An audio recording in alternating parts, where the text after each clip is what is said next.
Bonjour. Alors ceci est la deuxième vidéo d'une série de 3 vidéos qui abordent mon ancien travail, enfin ça commence par là en fait, mon ancien travail d'éducatrice de jeunes enfants que j'ai exercé pendant une quinzaine d'années en crèche et aussi à l'accompagnement, à la professionnalisation des assistantes maternelles.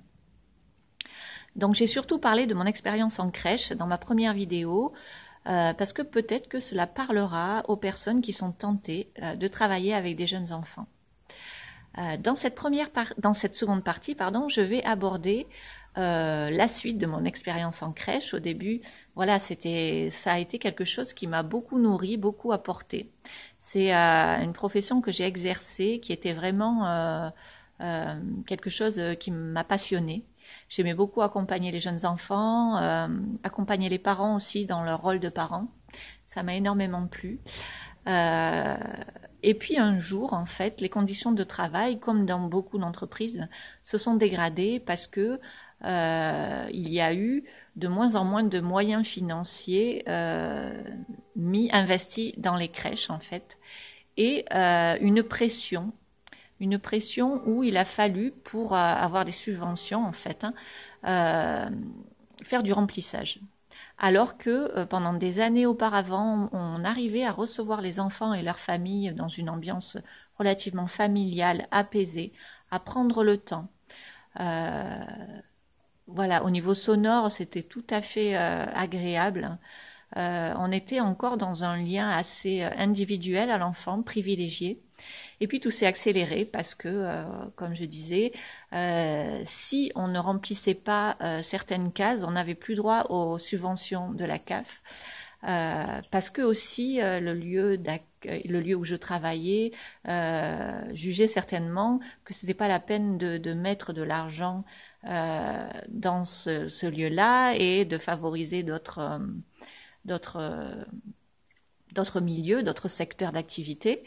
Parce qu'encore une fois, pour certains, pour changer les couches, on n'a pas besoin d'avoir de diplôme, on n'a pas besoin d'être 36 000, etc. pour faire de la garderie. Et pour faire de la garderie, en effet, on n'a pas besoin d'être beaucoup. Une personne, on en met 100 et puis ça va, quoi. Après, bon, voilà. Mais voilà, la garderie, c'est quand on est très peu et quand on est dans un mode garderie, en fait, on s'assoit, on regarde, c'est de la surveillance en fait. On est dans la surveillance. On n'est plus du tout dans la qualité du lien, on n'est plus du tout dans la relation, dans le soutien, on n'est plus du tout dans le prendre soin. On est vraiment dans je fais le strict minimum parce que de toute façon, je suis tellement dépassée par ce qui se passe.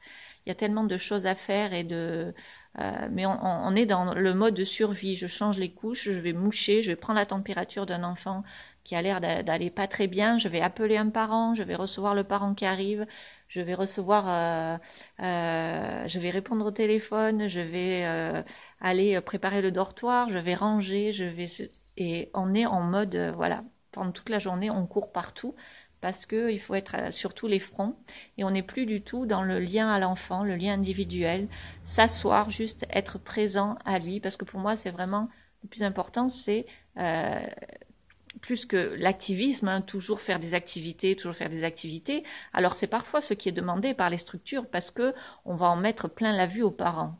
Mais en fait, l'enfant, ce dont il a le plus besoin, c'est la qualité de présence. C'est d'avoir quelqu'un qui est calme, qui est posé et qui est là, pas forcément en interaction, mais qui est là, une personne ressource en fait, et qui est pas agitée dans tous les sens.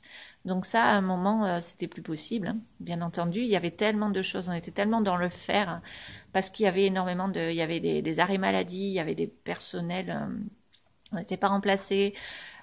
Donc c'est devenu, il y a eu beaucoup de pleurs, il y avait, voilà, les enfants pleuraient, ils s'accrochaient à nous. Nous, on était obligés de les décrocher. On pouvait pas répondre à tous les enfants. On pouvait pas tous les prendre dans les bras. On pouvait pas, c'était pas possible. Donc, quand il y en a qui pleurent comme ça, ils vont faire pleurer les autres. Ils vont faire pleurer les autres. Dans les salles de sieste, c'est pareil, comme ils dorment tous en même temps. enfin surtout les plus grands, il y en a un qui pleure, qu'on n'arrive pas à calmer, il va réveiller tout le monde. Des enfants vont dormir un quart d'heure, voire pas du tout dans la journée. Donc après, ça entraîne des enfants quand même. C'est peut-être choquant ce que je dis, mais pour moi, c'est quand même de l'ordre de, c'est traumatisant, quoi. C'est traumatisant pour beaucoup. C'est une expérience de crèche traumatisante. En tout cas, dans cette structure-là, ça l'est devenu de plus en plus. Moi, je sentais que tous les jours, j'allais dans un lieu où chacun faisait de son mieux, hein, certainement, mais un lieu très violent.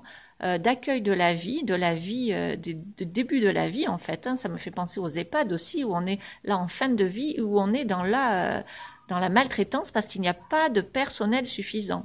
Il n'y a pas de personnel suffisant pour vraiment être dans le soin, pour être dans l'humain, d'humain à humain. Et voilà, moi ça m'a amené à petit entre le bruit, l'ambiance de cris des enfants, mais aussi le bruit des adultes qui craquaient et qui en venaient à élever la voix. Parce que on était débordés.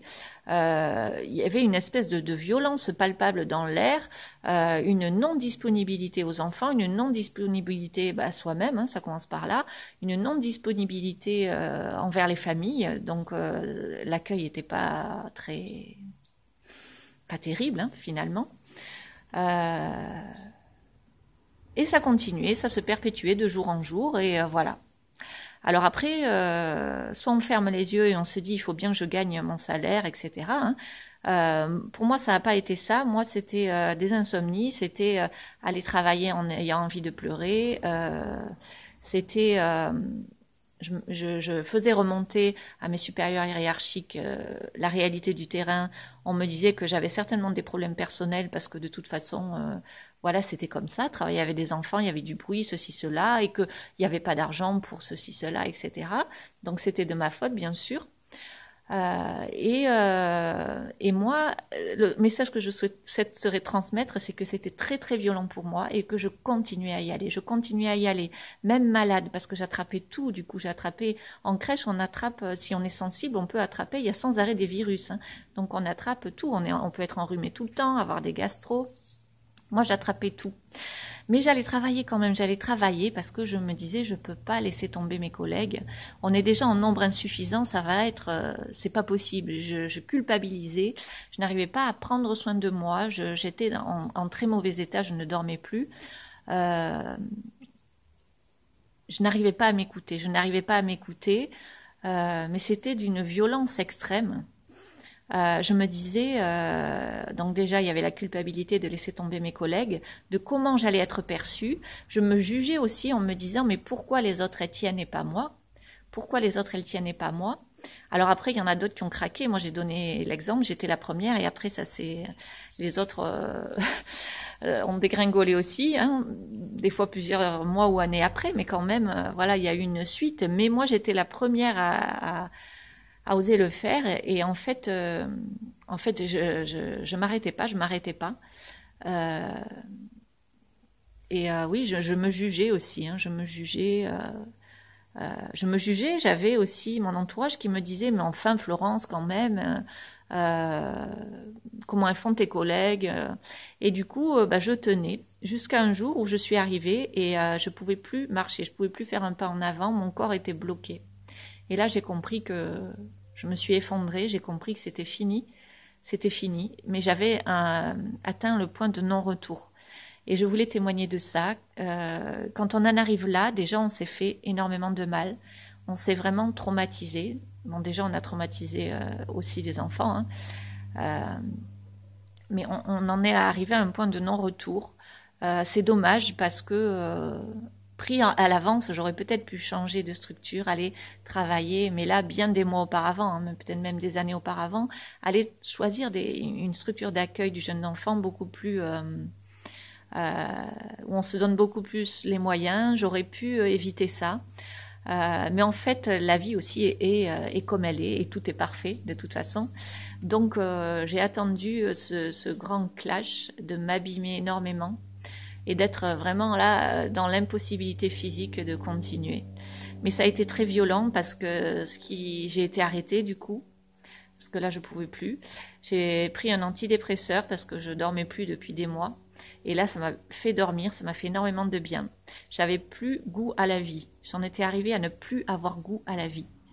Bon, après, ce qui s'en est suivi, bien sûr, et je pense que peut-être qu'après chaque burn-out, parce que le burn-out, on va dire que c'est plus quelque chose qui vient de l'extérieur, d'une surcharge de travail, etc., ou de harcèlement, de choses comme ça. Mais voilà, j'ai vu que derrière aussi, il y avait une partie de moi qui était responsable, bien entendu, de tout ça.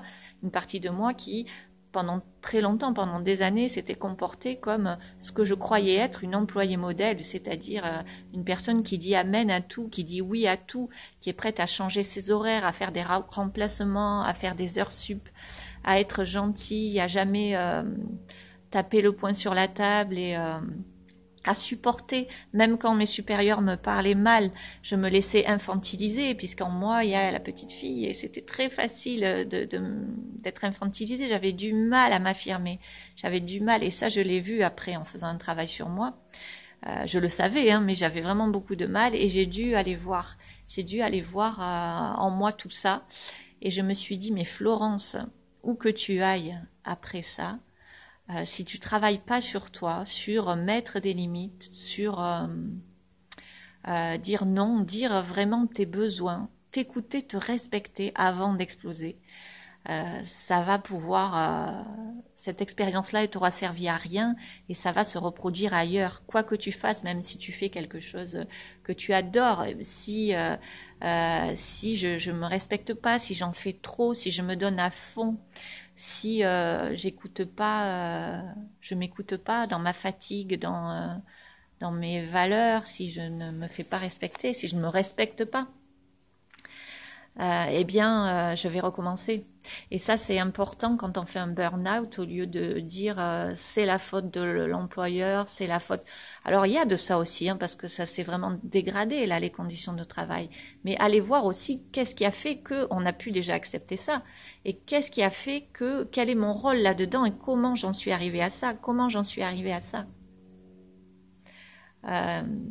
Donc c'est très intéressant et voilà, ça peut peut-être vous amener si vous avez fait un burn-out ou si vous êtes à la limite ou si vous êtes à quelques mois d'en faire un, si vous pouvez l'éviter, mais n'hésitez pas et c'est normal de se comparer, c'est normal de se juger, d'avoir peur de se dire mais pourquoi moi, pourquoi les autres tiennent et pas moi.